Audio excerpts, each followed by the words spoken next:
Ini sepanjang tahun kan hujan terus ya. Jadi ada yang disebut udan salah mongso kata orang Jawa. Nanti kita cari sing salah iki udane apa mongsone. Itu juga harus kita teruskan, ojo mengarani udan salah menempatkan diri, karena hujan itu tidak pernah salah, alam tidak pernah salah, binatang tidak pernah salah, pasti yang salah adalah manusia. Dan kalau yang disebut kesalahan itu yang membuat Allah, tidak berarti Allah salah, tapi dia sedang memberi cermin kepada manusia apa kira-kira kesalahannya, sehingga Allah merubah alam sesuai dengan perubahan manusia. Jadi nek ono udan salah mongso ketoke menungsone jan yo salah pikirane, salah atine barang. Nggih mboten. Dadi akhire kisruh ra karu-karuan, sarwa salah, ngene salah, ngono salah, ngene nesu, ngono nesu, nggih mboten. Ora karu-karuan. Jadi ternyata ada sesuatu yang tidak pada tempatnya. Ada sesuatu yang turun tidak pada waktunya dan seterusnya ya. Jadi kesimpulannya kita lihat satu persatu. Berarti ada yang tidak seimbang, ada yang tidak berdiri tegak ya. Jadi kata iki sing arep demo ya rada miring, sing polisine ana miringnya sithik. Jadi kedua-duanya ini, presidennya ya miring banget. Pokoknya ada posisi tidak tegak. Pertama pada pikiran manusia, ada ketidakseimbangan berpikir dan ada ketidakadilan di dalam kalbunya.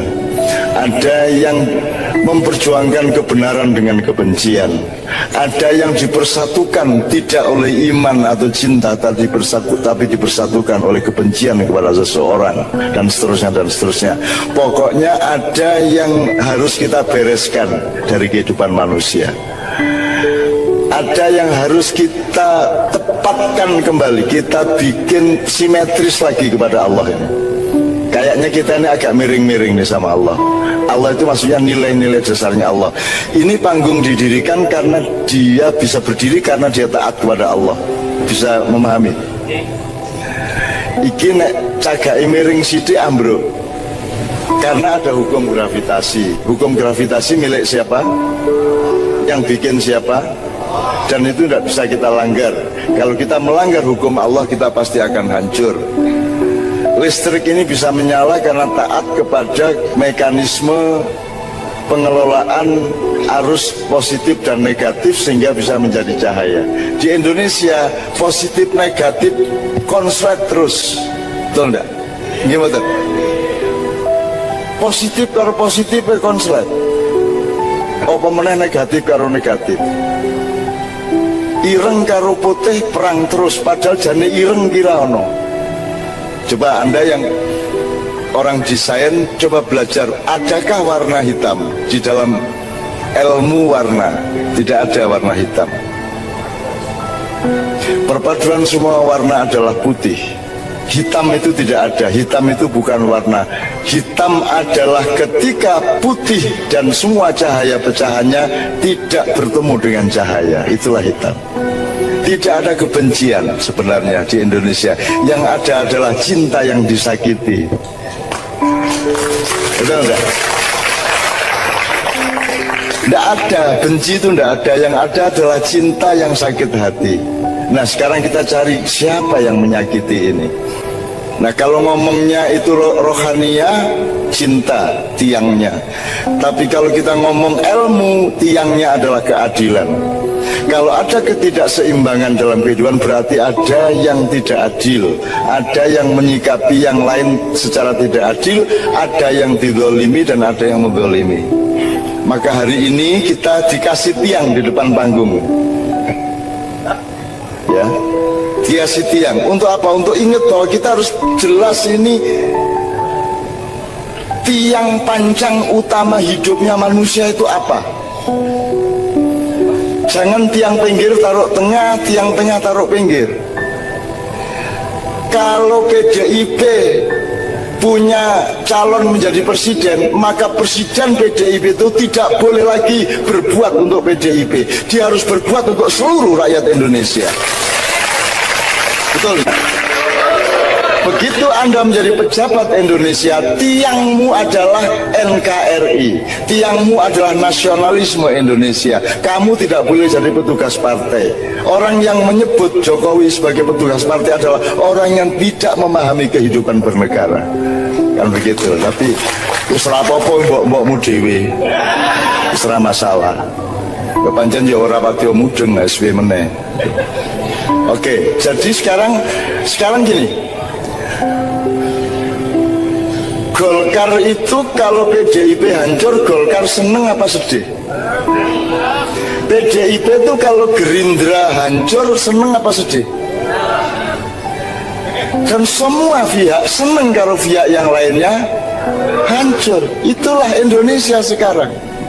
Betul enggak? Betul enggak?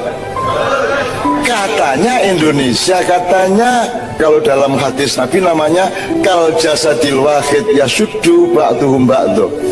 Orang satu negara, orang satu keluarga, satu umat itu seperti satu badan, ya, yang kohesinya tarik menarik satu sama lain dan saling menguatkan satu sama lain.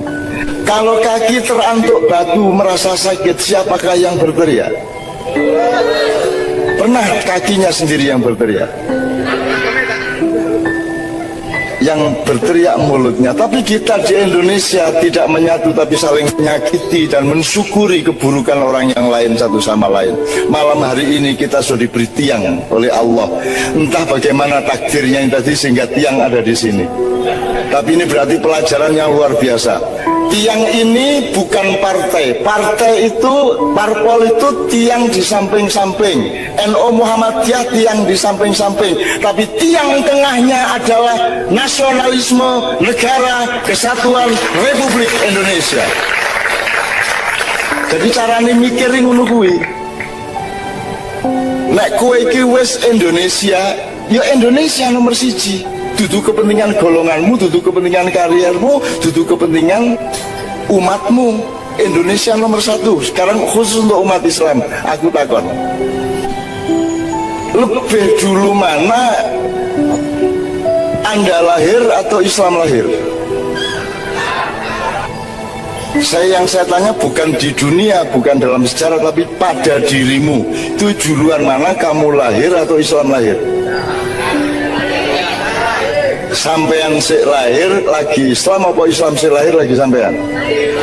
Di dalam urusan dirimu, bukan di dunia. Kalau di dunia Islam sudah lahir, begitu Allah menciptakan Nur Muhammad, Islam lahir. Yes, ngene carane ben kowe ngerti wis apa durung ngene. Nyun sewu Pak nyilih iki ya. Iki apa iki rek? Botol berisi air. Oke, sing ngarani iki botol berisi air iki apamu?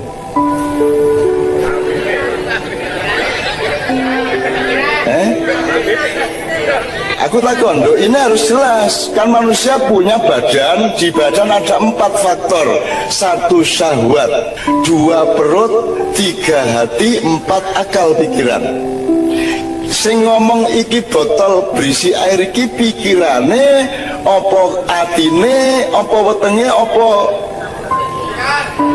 ngisore weteng? Pikirane.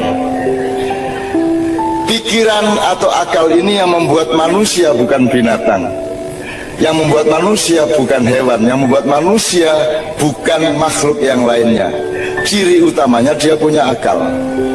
Sekarang nek kowe ora percaya sing ngomong pikiranmu iki, kowe goloke kucing apa wedhus, takonono, "Dus iki apa jenenge?" Bisa jawab ora? Apa sebabnya?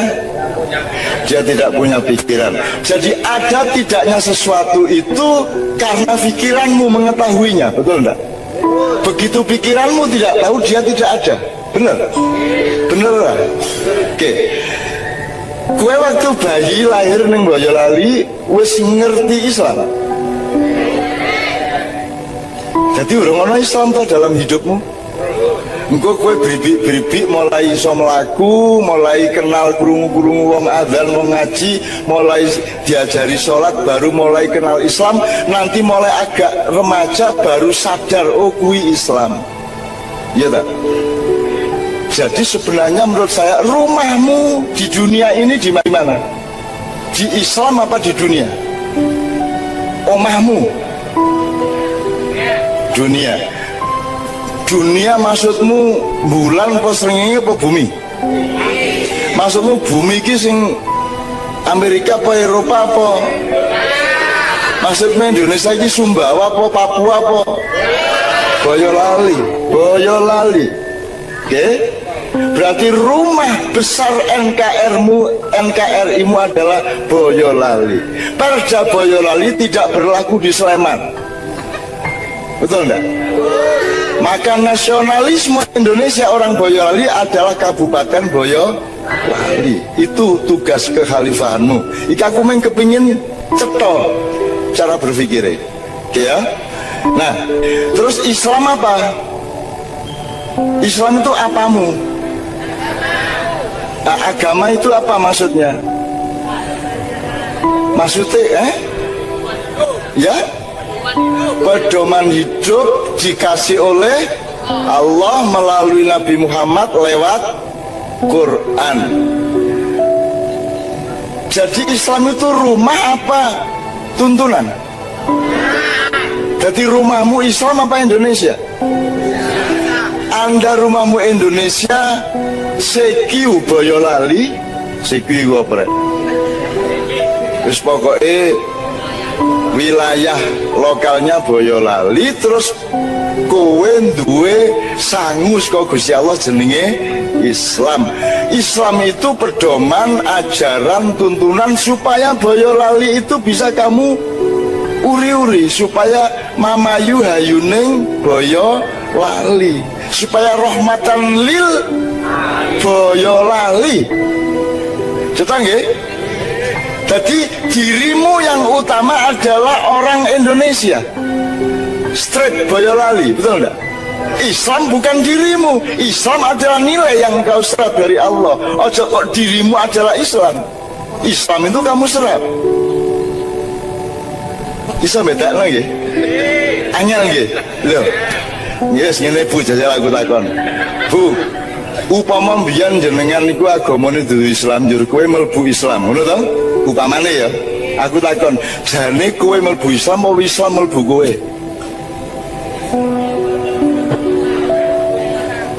Kowe mlebu Islam apa Islam mlebu kowe? Ya, jadi ini tergantung caramu ndelok. Ya ra? Nek kowe masuk menjadi bagian dari masyarakat Islam berarti kowe mlebu Islam. Ning nek Islam menjadi bagian dari kesadaran dan cintamu, maka Islam masuk kowe. Jadi karo-karone bener. Kayak benek iki lho. Dilebokke malah metu. Jadi aku takon iki ning jaba apa ning jero?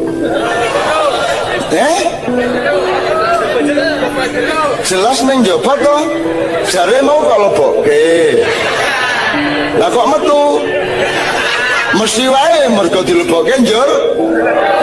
Oh, seneng banget iki. Wah. Seneng banget. Aku orang ngomong Indonesia, aku orang ngomong Islam, aku ki ngelatih ben kene mugi seimbang. Mengono kuwi tok. Kalau Anda sudah seimbang pikiran dan hatinya, nanti ngelakoni apa wae, ngalami apa wae, kowe tetep istiqomah, dedek, madep, mantep, gitu ya. Oke, terakhir aku pertanyaannya. Nek aku ngomong syariat Allah gitu, syariat Allah, sampai ini apa? Undang-undang lah ya, syariat itu undang-undang. Mosok nek aku ngomong petek terus eling apa ayam lah ya padha petek karo ayam. Syariat Allah aku minta 3 kata. Salat, akhlak, Bapak. Rukun Islam, sip. Ono meneh? Nah, di sini nih tampak kegagalan pendidikan pengetahuan Islam selama 14 abad. Ya apa? Katakan nih, syariat Allah itu bahwa daun itu nanti mengering, itu syariat Allah. Air itu, hujan itu turun ke bawah. Kenapa kok turun ke bawah? Kok hujan kok orang dolan rono-rono? Kok mudun sebabnya apa? Gravitasi. Nah, gravitasi adalah salah satu syariat Allah. Maka kita harus taat kepada gravitasi. Kalau kamu taat sama gravitasi, kamu taat kepada Allah. Mulanya nak ngidu aja ndangak. Jajal ayo jajal. Coba. Oke, nyun sewu wes. Muka-muka ini jadi syariat Allah itu apa saja yang berlangsung di alam semesta, yang hukum-hukumnya pasti. Bahwa setiap pohon pasti mencari cahaya matahari. Misalnya, bahwa kalau air selalu mengalir ke tempat yang lebih rendah atau yang kosong, maka apakah banjir itu salah? Lah kok kon nyebut bencana? Wah ini bencana ini, apa banjir? Apakah air yang mengalir itu bencana? Bukan. Apalagi bilang bencana alam-alam, tidak bisa bilang bencana. Jadi bahasa Indonesia ini salah kabeh. Oke banget sing salah. Kok bencana alam piye? Banyune ya mengalir ngono tok. Nggih mboten? Tsunami, itu bukan bencana. Itu kehendak Allah memang seperti itu. Mergo di sini jeglong, banyune rene mencolot rene jadi tsunami. Panjang ngono. Merapi meletus. Merapi bukan sedang apa jenenge? Mbah Marijan bilang Merapi duwe gawe, gadah damel, gadah hajat, ya. Sampean lahir di mana? Boyolali ya. Siapa yang mentakdirkanmu lahir di Boyolali dan jadi orang Boyolali? Itu hukumnya apa? Boleh kamu tolak enggak? Bisa kamu tolak enggak? Gue lahir Cenger, mau aku neng Boyolali ngono kuwi. Nah, jadi syariat Allah itu seluruh alam semesta, seluruh diri kita. Kemudian bagian dari syariat Allah itu namanya syariat Islam mahdhah, rukun Islam, rukun iman. Harap diketahui Rasulullah sampai umur 53 belum pernah sholat. Karena sholat itu diwajibkan oleh Allah, diperintahkan pada waktu Isra Mi'raj. Ketika itu beliau umur 53 nggih Pak Yai nggih. Umur 53 nggih. Nggih. Jadi saiki sing kowe umur 20 berarti 53 kurangi 20 piro? 28. Ngenteni nganti umur 53 mudhara kowe ya. Oke ya? Oke. Jadi tolong, mana yang syariat Allah itu wajib. Ayam dijadikan ayam oleh Allah dan dia tidak boleh menjadi burung. Betul enggak? Kowe dadi kowe, trimon, ikhlaso, nikmatono, rasa pengen dadi sapa-sapa. Kowe ya kowe, kuwi Allah yang berkehendak. Selama kowe taat sama Allah, Allah akan bertanggung jawab memberimu rezeki dan kenikmatan. Ngono ya, oke. Terakhir, berarti Anda orang Boyolali adalah syariat Allah, hukumnya wajib. Berarti Anda orang NKRI itu syariat Allah, Anda tidak bisa menolak karena hukumnya wajib. Maka nasionalisme Indonesia hukumnya wajib. Bener lagi mau? Oke, jadi sekarang kita mau ngomong 4 November, 2 Desember, mau ngomong apa saja, tetap rumahmu adalah NKRI. Dan Anda harus menjaga ketenangan NKRI, menjaga ketenangan Boyolali, kerukunan Boyolali. Salah satu metode supaya rukun dan tentram adalah tepo. Itu salah satu cara saja. Sekarang gini, gue arep pegatan ya arep pegatan ngerasa ngetagi bojomu. upamane ngono ya. Jadi misalnya kembalikan UUD 45 ke aslinya. Ini kan sudah diamandemen mulai tahun 2. Akhirnya dia hanya ngurusin identitas dan akhirnya kehilangan personalitas. Sehingga ketika identitasnya pensiun, dia kehilangan dirinya dan mencari-cari dirinya habis-habisan. Karena dia tidak pernah ngurusin personalitas dirinya. Personalitas itu adalah yang tertulis di Lauhil Mahfuz. Sebab nanti Anda tidak ditanya sama sekali mengenai identitas Anda. Tidak ada pertanyaan malaikat mengenai KBRI di Amerika Serikat atau di Panama atau di mana. Tidak ada. Tidak ada pertanyaan Allah mengenai masjid Imam Center atau masjid Al-Hikmah atau masjid Al-Falah dan lain sebagainya. Tidak ada pertanyaan tentang itu. Juga tidak ada pertanyaan tentang PKB Republik Indonesia. Tidak ada. Yang ada adalah what did you do? Apa yang kau lakukan? Bahkan tidak ada pertanyaan mengenai keluarga.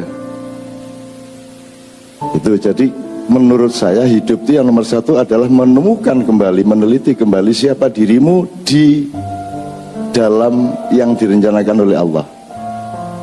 Itu kalau saya. Jadi ada diri sejati, ada diri budaya. Gampangnya gitu. Kalau diri sejati adalah yang Allah kehendaki atas engkau, diri budaya adalah yang engkau upayakan atas engkau. Ada diri hakiki, ada diri adabi. Adabi itu diri yang direkayasa oleh dirinya itu sendiri, oleh manusianya sendiri. Ada diri hakiki dari Allah dan ada diri ijtihadi. Dirimu yang engkau ijtihadi, yang engkau perjuangkan. Dari tidak bisa menjadi bisa, dari tidak sekolah menjadi sekolah, dari bukan siapa-siapa menjadi siapa-siapa secara budaya dan seterusnya. Nah, itu yang selama ini tidak pernah dikerjakan oleh manusia, sehingga semua mempertengkarkan identitas dan semua energi hidupnya habis untuk ngurusin identitasnya. Dan identitas itu berarti dalamnya ada akses uangnya, akses jabatannya, dekat sama wapres apa tidak, dan seterusnya. Itu identitas. Kalau personalitas enggak. Personalitas itu urusannya adalah dunia ini kalau mau baik-baik sama saya monggo, kalau saya harus miskin ya enggak apa-apa, asal Tuhan enggak marah sama saya. Itu personalitas. Oke, Bapak sekalian, itu saya sekedar merespon supaya Anda mulai hari ini enggak usah pusing saya itu siapa. Kalau sekedar untuk inisial saja supaya manggilnya jelas, ya sudah tinggal pilih. Dari dulu orang manggil saya, kalau yang usia saya dan di atas saya, misalnya ini senior saya yang saya sangat hormati, Pak Abdul Nadran, yang manggil saya Nun, gitu kan. Tapi kalau orang selihting sama saya, ya Nun juga. Tapi kalau di bawah saya manggilnya Cak Nun. Nah sekarang ini Cak Nun sudah menurun ini. Prosentase panggilan Cak Nun sudah menurun karena didesak oleh frekuensi yang naik yang manggil saya Mbah Nun. Anda lihat aja kalau misalnya ada di internet itu bisa dihitung itu. Jadi panggilan kepada saya dengan Cak itu menurun dan yang meningkat itu Mbah, dan itu sebenarnya membanggakan tapi juga menyakitkan. Jadi kalau saya sudah keliling-keliling kayak gini, bayangin tadi malam ngobrol 2 malam berturut sampai jam 4 gitu, ntar jam 7 sudah harus di airport ya. Terus ntar itu juga terjadi di Surabaya, di Jakarta, di Bandung, di mana saya selalu sampai pagi, terus nanti langsung ke airport, terus nanti di airport belum mandi, masih capek, belum sarapan, terus didatangi orang, terus ya Allah, Cak Nun sampun sepuh nggih. Lah, mate aku. Lah iya wis tuwek aku rek gitu loh. Ya orang tua itu enggak usah dibilangin sudah tua. Tua itu aja sudah sakit kok. Kalau kamu bilang orang tua itu sudah tua kan menyakitkan gitu loh. Oh, sudah jelas kaki pincang dibilang cang nanti cang kan gitu kan. Itu ya Bapak sekalian. Ini mudah-mudahan membuat kita memiliki dimensi yang lebih kaya sebagai saudara. Nggak enak dong kalau bersaudara nggak ada guyonnya, nggak ada mesranya, nggak ada garap-garapnya gitu ya, ngerjain usil-usil dikit lah gitu ya, dikit dalam batas, meskipun itu tidak boleh kita lakukan di dalam peristiwa di mana kita harus benar-benar sungguh-sungguh serius tanpa tertawa dan tanpa main-main. Oke, saya akan persegerakan saya mohon moderator menegur saya kalau saya berkepanjangan. Saya bahkan akan langsung interaksi sebenarnya semampu-mampu saya. Jadi saya itu tanya, ini menyikapi persoalan umat ini ada masalah apa umat ini? Saya kok nggak ngelihat ada masalah sih. Ono apa? Ini Islam, ini malaikat sibuk mengelilingi bumi untuk memberi hidayah kepada masyarakat di Rusia, di Amerika, di Eropa, di mana-mana orang dikasih hidayah dan masuk Islam beramai-ramai. Putin pun sudah bersahadat di dalam hatinya. Kalau tidak percaya tanya sendiri. Lah kok kita kok punya masalah di antara kita sendiri, kan begitu? Ini kan agak memalukan di hadapan Allah, kan gitu. Kalau berdoa nanti agak mandek. Alah, saya sibuk bantuin kamu mengislamkan banyak orang di Amerika setelah 9/11 di Rusia segala macam. Kamu malah bertengkar sendiri soal bid'ah, soal musyrik, soal segala macam. Apa itu? Kamu berdoa tidak saya kabulkan dulu sebelum kalian rukun di seluruh Washington dan seluruh dunia. Itu kira-kira. Itu kan perkiraan saya, bukan Tuhan ngomong begitu benar ya. Tapi kan kita boleh simulasi teman-teman sekalian. Nah jadi saya terus tanya tadi kepada beliau tadi, saya tanya kepada pokoknya yang jemput saya di airport, saya dari Atlanta, terus ngobrol di tempat Pak Joko, saya tanya ini ada masalah apa? Terus ini loh Cak, biasalah khilafiyah soal selawatan, soal tahlilan, soal gitu kan, soal kenduri boleh apa tidak, kalau salaman habis assalamualaikum boleh salaman apa tidak, itu loh. Kan ada yang salaman tidak boleh gitu kan, karena Rasulullah tidak pernah assalamualaikum terus salaman itu tidak pernah. Nah saya sering ditanya salaman boleh apa enggak, Cak, cuma salaman ngentut ya oleh, ya bilang gitu kan. Main sepak bola ya boleh, main dangdut yang boleh, yang enggak boleh adalah ngentut di masjid, di depan temenmu itu main sepak bola di masjid. Tapi kalau setelah assalamualaikum itu salaman boleh, makan rujak cingur boleh, asal tidak di tempat itu kan gitu. Jadi ini kita cari masalahnya bersama-sama. Menurut saya ini berpanjang, terlalu bertele-tele masalahnya. Di Indonesia juga terlalu bertele-tele. Asal-usulnya sebenarnya ada sentimen-sentimen kepentingan ekonomi dan politik antara Saudi, Israel, USA dengan Iran. Asal-usulnya. Sehingga kemudian ada rekayasa-rekayasa yang antara lain melalui cara berpikir Islam, melalui pandangan-pandangan, kemudian tersebar sengaja maupun tidak sengaja sampai ke Indonesia, sehingga ada multipolarisasi pandangan yang kadang-kadang sangat ekstrim perbedaannya di antara Muslim dengan Muslim sendiri. Dan itu kemudian langsung yang muncul bukan pemikirannya tapi identitasnya. Ya. Jadi yang muncul itu Syiah apa Sunni gitu kan, Islam liberal apa Islam radikal kan gitu kan, yang muncul itu mereknya gitu. Nah saya itu kan ada di semua merek, saya dalam daftar kafir ada ada saya termasuk, jadi tokoh-tokoh kafir Indonesia itu saya ada ada, dan saya kalau ketemu orangnya saya goblok-goblokan. Kok kamu baru tahu sekarang? Udah dari dulu saya kafir ya. Terus ket biyen aku iki nemen kafir ya. Ya kok kamu baru tahu sekarang, berarti kamu itu kuper, kamu itu. Itu saya juga Syiah, dituduh Syiah. Saya juga seolah-olah saya ini bagian dari Islam Nusantara yang kemarin lahir itu, gitu. Terus jadi sekarang saya takut ngomong Nusantara. Padahal dari dulu saya tuh ngomong Nusantara untuk romantisme ke Indonesiaan itu saya pakai Nusantara. Ketika saya harus menjelaskan bahwa ini Yunani kuno sama Mesir kuno ini bekerja sama untuk mengubur Nusantara kuno, sehingga sejarah yang Anda pahami mengenai leluhur Anda itu tidak ada bahannya, karena yang mendominasi dunia adalah Yunani kuno.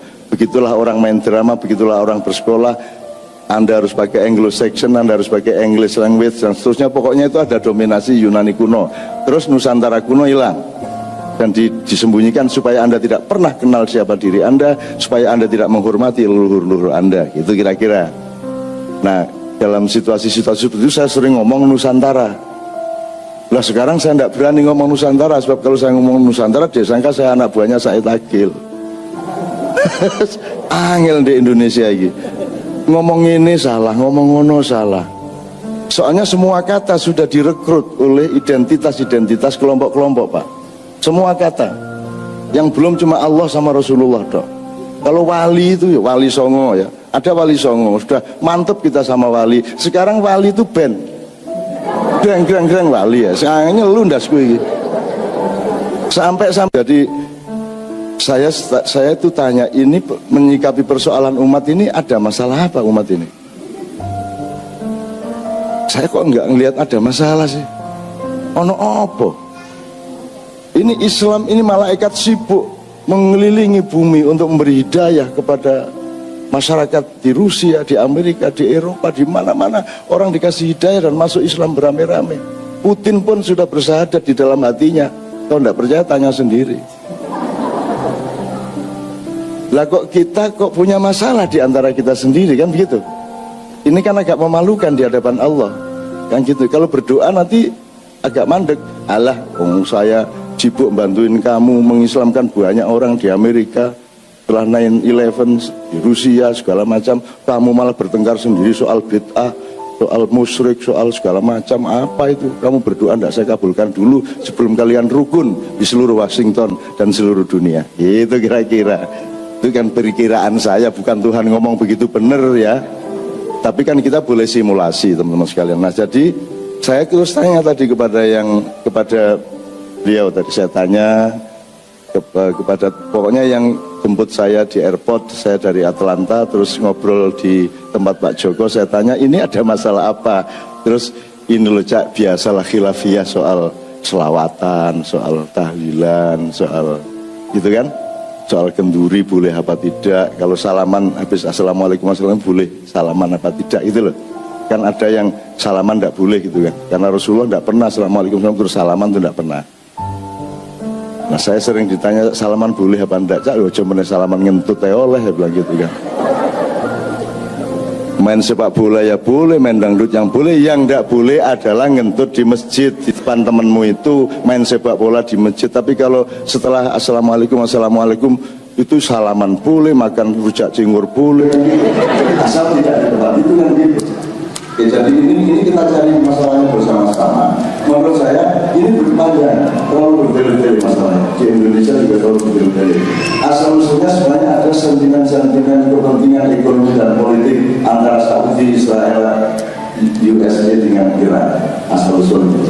Jika kemudian ada rekayasa yang antara lain melalui cara berpikir Islam, melalui pandangan-pandangan, kemudian tersebar sengaja maupun tidak sengaja sampai ke Indonesia, sehingga ada multipolarisasi pandangan yang kadang-kadang sangat ekstrim perbedaannya di antara Muslim dengan Muslim sendiri. Dan itu kemudian langsung yang muncul bukan pemikirannya tapi identitasnya. Ya.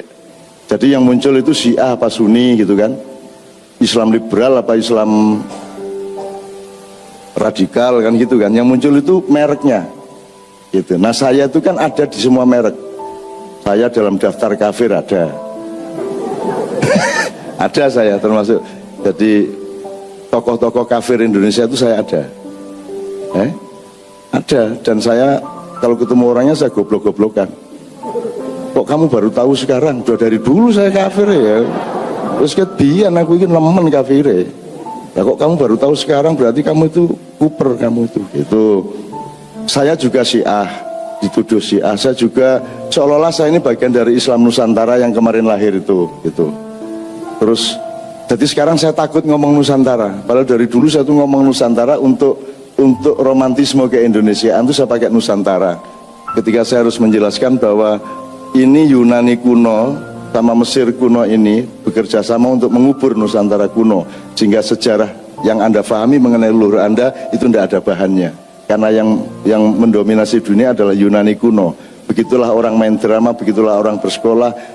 Anda harus pakai Anglo-Saxon, Anda harus pakai English language dan seterusnya. Pokoknya itu ada dominasi Yunani kuno. Terus Nusantara kuno hilang dan disembunyikan supaya Anda tidak pernah kenal siapa diri Anda, supaya Anda tidak menghormati leluhur-leluhur Anda. Itu kira-kira. Nah, dalam situasi-situasi seperti itu saya sering ngomong Nusantara. Lah sekarang saya tidak berani ngomong Nusantara, sebab kalau saya ngomong Nusantara dia sangka saya anak buahnya Said Akil. Angel di Indonesia ini. Ngomong ini salah, ngomong ngono salah. Soalnya semua kata sudah direkrut oleh identitas-identitas kelompok-kelompok, Pak. Semua kata. Yang belum cuma Allah sama Rasulullah dok. Kalau wali itu ya wali songo ya. Ada wali songo, sudah mantep kita sama wali. Sekarang wali itu band. Greng wali ya. Saya ngeluh ndasku iki. Sunan Bonang itu marah sama saya. Nun ya apa karepe arek-arek iku? Saya itu nguji Raden Syahid terus dari Sunan Kalijogo itu saya uji untuk mendapat karomah dari Allah supaya lulus menjadi wali itu 1 tahun. Dia saya suruh berdiri di pinggir sungai menjaga tongkat. Maka kemudian disebut Sunan Kalijogo. Itu 1 tahun. Jadi berat jadi wali. Lah kok saiki nggawe lagu greng jadi wali. Ki apa karepmu iki gitu. Saya dimarahi sama Sunan Bonang. Terus raja lu. Jadi raja itu kan setengah mati. Saiki ben yo raja. Wong meneh dewa coba.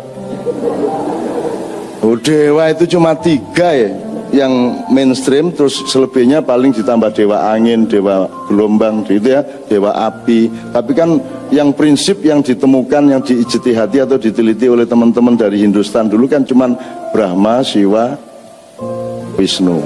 Ya, sembuh lah pokok itu Tuhan dicari terus ketok 3 gitu kan. Bedanya sama Islam adalah Anda tidak bisa menemukan Tuhan itu siapa.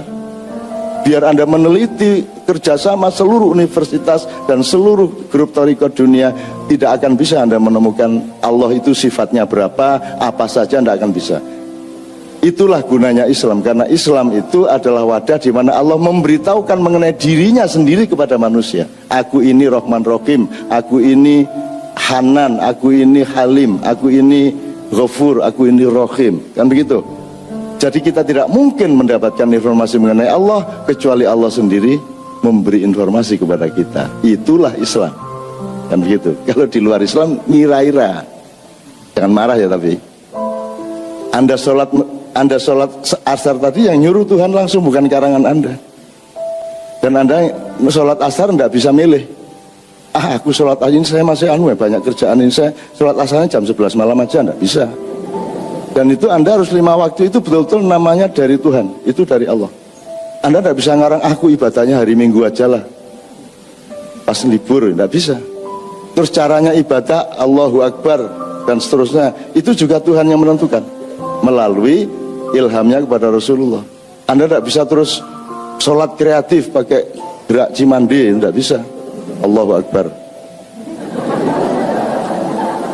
Sami Allahu liman hamidah. Tidak bisa itu ya. Oke, sekarang jadi saya ingin ngomong ini, tapi kita tentukan dulu agak akademis sedikit lah. Metodologinya apa ini soal bid'ah, soal segala macam tadi.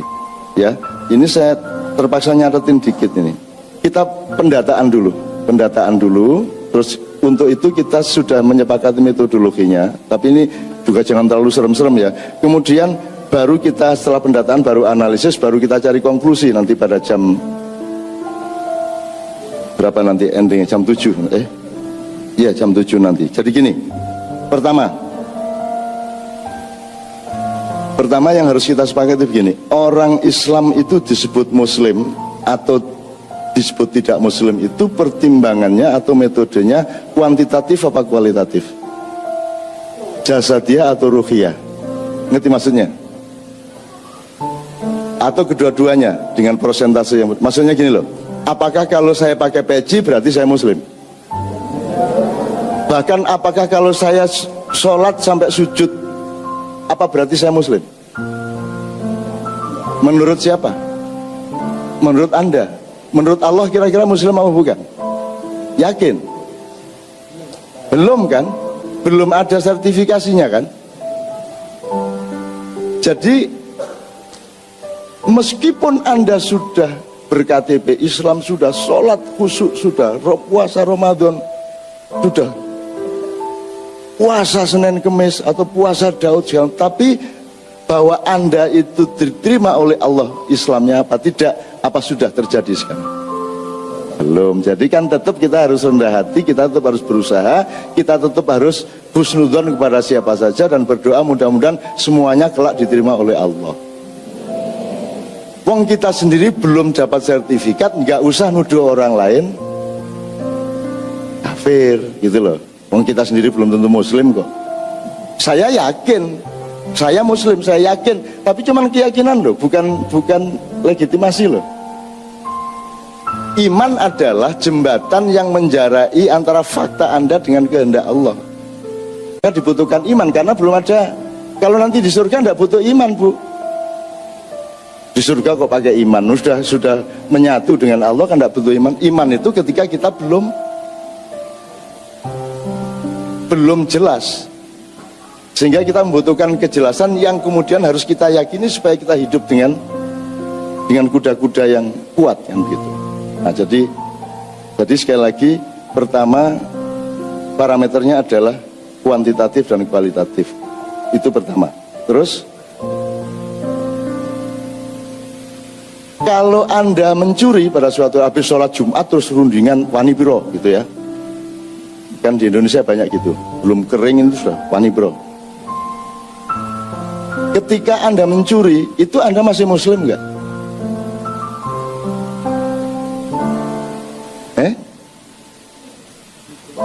Ketika Anda mencuri itu kita masih muslim enggak? Atau maka kita harus rendah hati satu sama lain. Situ bilang masih, situ bilang tidak. Coba nyeneng no tau iki. Oke, gini aja. Peristiwa mencuri itu peristiwa Islam apa peristiwa kufur? Kufur. Nah, pelakunya kafir apa muslim?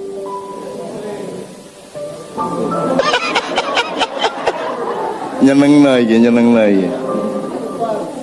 Oke, jadi mencuri adalah tindakan kafir, betul, kufur ya. Pelakunya kafir apa muslim? Itu loh maksud saya. Begitu relatifnya, begitu dinamisnya. Jadi kalau mau disingkat, Islam itu kata kerja apa kata benda? Ya kata kerja, meskipun kita tetap butuh kata benda. Kita tetap butuh inisial, icon, simbol, kostum, formalitas, dan seterusnya kita tetap butuh. Tapi lebih penting mana? Kualitasnya atau kuantitasnya? Bener nih? Oke.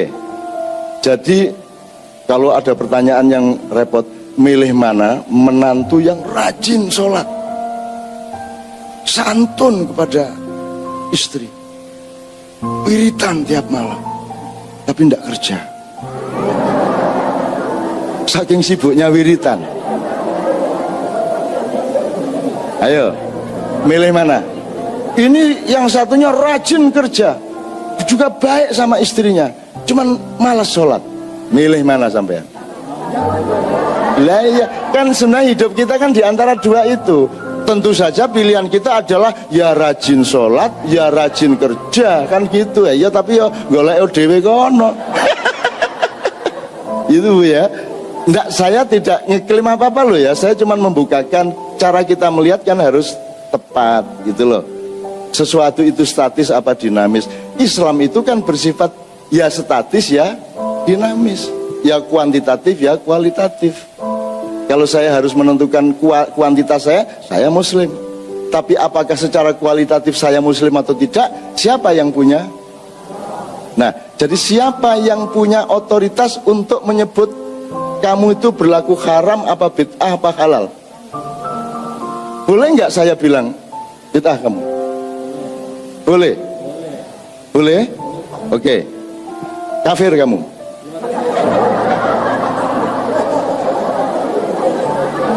Ini mas, saya berhak berpendapat bahwa itu kafir, bahwa itu bid'ah, bahwa itu musyrik. Saya punya berhak berpendapat.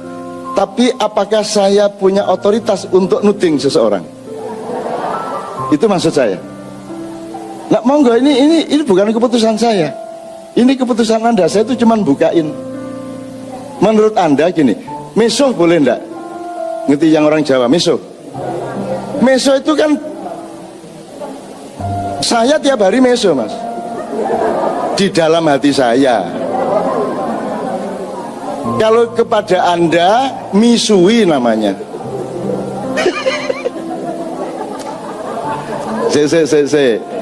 Ini saya ingin aplikasi sehari-hari aja. Allah mengatakan kalau engkau punya niat baik, sebelum engkau lakukan pun sudah mendapat pahala, betul tidak? Tapi kalau engkau berniat jahat sebelum engkau melakukannya, kamu tidak berdosa. Jadi aku bendino miso mas, ndek njero atiku. Ya cuk, opel. Ya, tapi saya tidak pernah nuding orang. Saya tidak pernah nuding orang. Sebab kalau nuding orang namanya bukan miso, tapi misui. Tanya yang orang Surabaya, ya. Misui. Misui itu peristiwa sosial. Kalau miso peristiwa individu, karena ada di dalam diri saya sendiri. Sama dengan jangan marah kepada anak dengan unsur amarah. Marahlah tapi tanpa amarah. Karena marah kepada anak itu harus tepat di saat dimana dia membutuhkan dimarahi demi pendidikan. Tapi kebanyakan orang tua marah karena dia emosional dan memang marah kepada anaknya. Itu bukan marah edukatif, itu amarah. Itu amarah, itu nafsu namanya, kan gitu. Oke. Yes.